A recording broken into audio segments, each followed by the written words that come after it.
sa isang relasyon, sa umpisa, may mga bagay-bagay na mahalaga. Pero sa paglipas ng panahon, ang mga ito ay lumilipas. So, ang topic natin for today, irrelevant things that shouldn't matter in a relationship. Or ito yung mga bagay-bagay na walang kahalagahan or literal na walang kwenta sa isang relasyon. Oh, totoo ba yan? So, kung interesado kang malaman ang mga ito, panoorin ang video na ito. So, without further ado,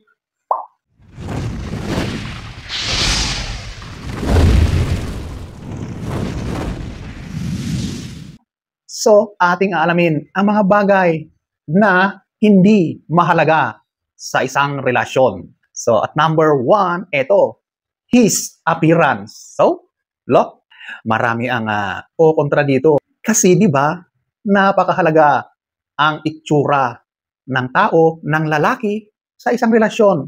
Kasi, yan talaga ang unang-unang nakikita ng tao, yung itsura mo. Kasi yan ang unang nagbibigay ng attraction, di ba? So, bakit hindi mahalaga ang itsura sa isang relasyon? Wow! So, eto, i-explain natin kung bakit nga ba. So, ganito yan eh. Alam mo, totoo na sa umpisa, dyan talaga tayo na-attract. Yan ang katotohanan. Pero, kapag pumasok ka na sa isang relasyon, kapag nandyan ka na sa isang relasyon, nagbabago yan. Marami kang nadidiscover. Nakikilala mo ng mas malalim yung tao na yan, yung lalaki na yan, di ba? So, yung magandang lalaki, yung itsura niya ay nagiging irrelevant na kapag lumalabas na yung tunay na ugali ng tao na yan, di ba? Kaya siya nagiging walang kwenta or walang halaga dahil, ayan na, nalaman mo na kung ano talaga ang totoong pagkatao, ang ugali ng tao. Kung ano yung panlabas na anyo ng tao ay huwag mong agad-agad na husgahan or i-judge, di ba? Minsan, dyan tayo napapasubo eh. Dyan tayo napapahamak sa mga itsura ng tao.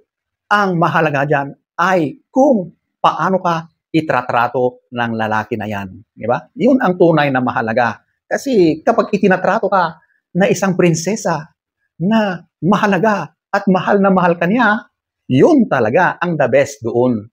Kahit pa hindi kagandahang lalaki, kung talagang napaka-responsable naman, sobrang mapagmahal at hindi ka sinasaktan.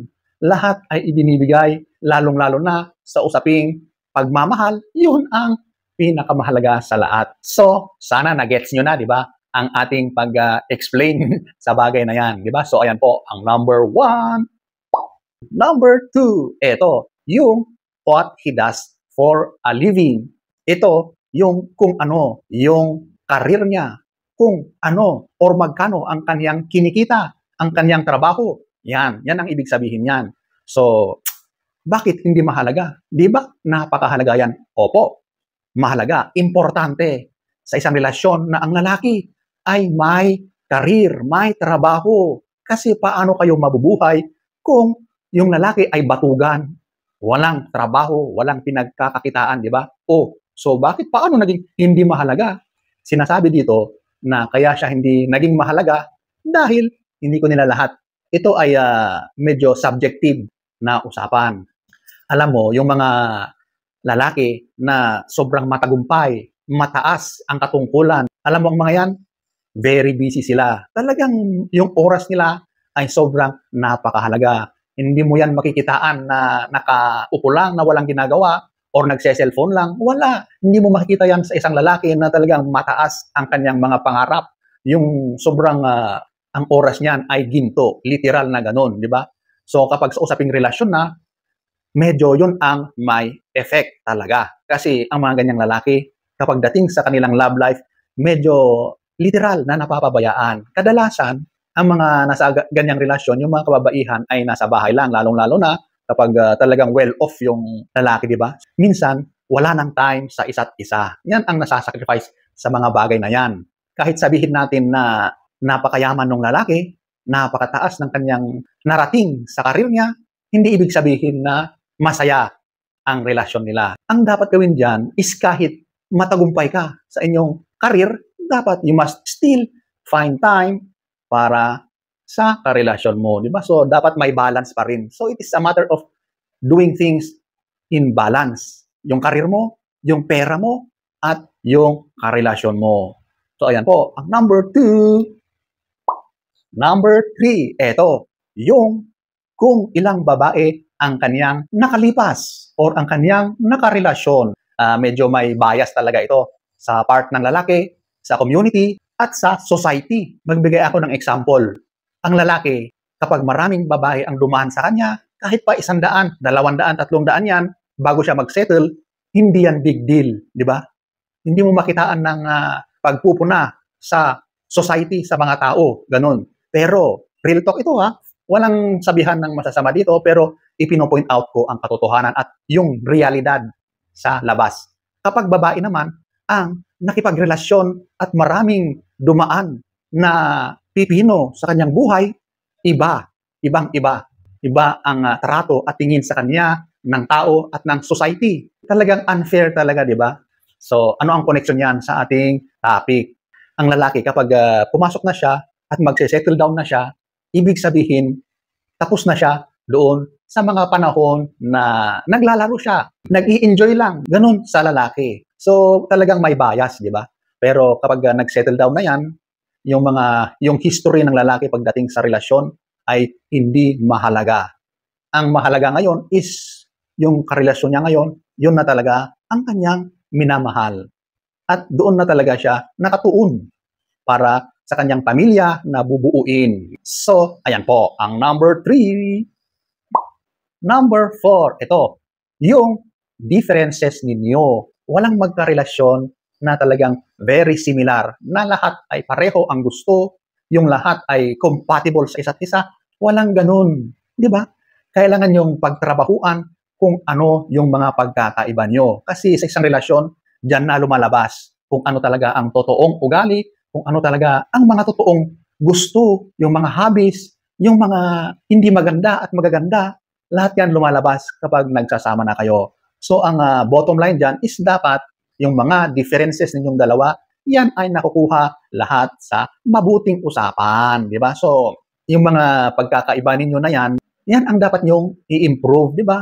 Itama para magkasundo kayo sa gitna. Kasi ang hirap naman kapag wala na kayong common ground, wala na kayo, hindi kayo nagbabati dahil sa mga differences nyo. Hindi po ganun. Dapat nag-uusap kayo ng maayos.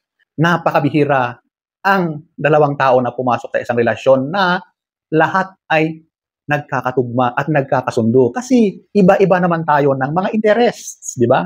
So yung mga kanyang bagay, ang dami-daming dapat ayusin. Wala namang pilitan dyan eh. Huwag mong ipagpilitan kung ano yung gusto mo at kung ano rin yung gusto niya. Dapat nagkakasalubong kayo sa gitna para sa kaayusan ng inyong relasyon.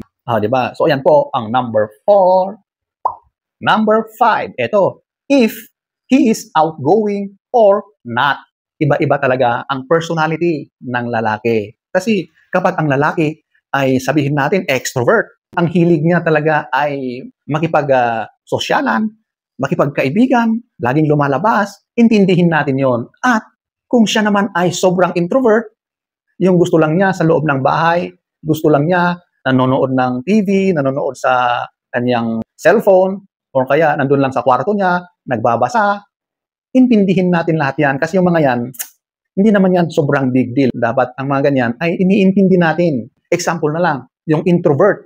Tapos pilitin mo siya kasi extrovert ka. Pilitin mo siya na isama sa isang place na napakaraming tao na very loud, talagang maingay. Ang introvert, nako, hindi yan comfortable. Yung energy niyan ay babagsak. Hindi talaga siya maging kampante. Ganon ang feeling ng isang introvert. Kaya i-respect natin kung ano man yung personality ng kaparehan natin. At ganon din sa extrovert. Yung mga extrovert na yan, kapag ikinulong mo yan sa loob ng bahay, pinilit mo lang siya na manood ng TV, nako, yan naman ay malulungkot, madidepress yan. Ganon po yan kasi yung mga extremes na yan ay iba-iba talaga. Yan po, ang number 5. 2,000 years later. So, ayan po ang ilan sa mga bagay-bagay na hindi naman talaga mahalaga sa isang relasyon. So, sana ay nagets nyo ang ibig nating tukuyin, di ba? So, sana ay nagustuhan nyo ang ating topic for today. Next story time. Don't forget to subscribe.